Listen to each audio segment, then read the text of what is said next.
This is the new Aston Martin DB12, the highly anticipated replacement for the DB11 and the ultra-luxury British brand's new flagship coupe.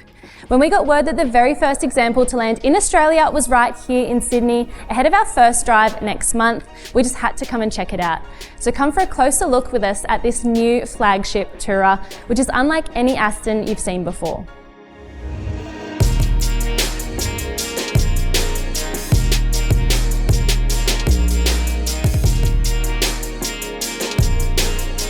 Local deliveries of the almighty DB12 aren't set to begin until later in the year, and while there's still no word on how much the new coupe will cost, there's no doubt it'll be priced within a stone's throw of around $500,000.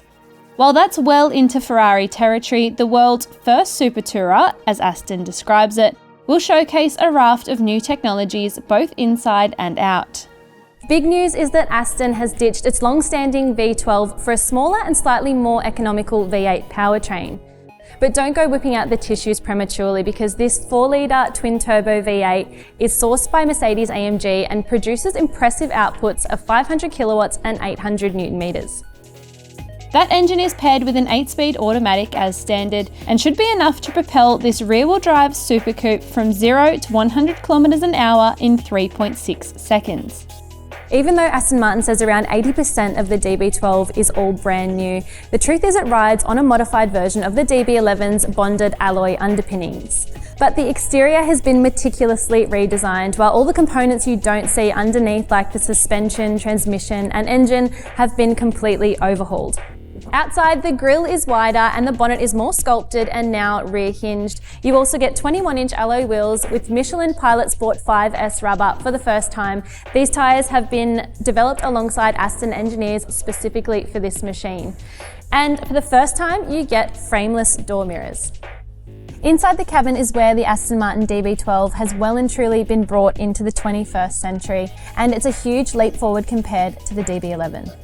As with every Aston model, there are endless options for customization, and while this is a pre-production example, Aston says it's pretty spot on in terms of final fit and finish, which, as you'd expect, is top-notch. It's a 10.25-inch unit that Aston has embedded with all of its own software to create a bespoke user interface. The DB12 is the first Aston to debut wireless Apple CarPlay and Android Auto, with clever features like CarPlay maps now able to be displayed within the driver's instrument cluster. Perhaps unsurprisingly, the two rear seats are pretty compromised, not unlike a Porsche 911, but they are here if you need them.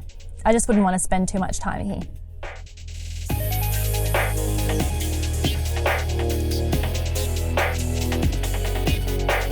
Well, that's it for our preview of this big British Grand Tourer, which will be on Aussie roads in the coming months. Until then, stay tuned to our website and social channels for our first drive of the new DB12 in July.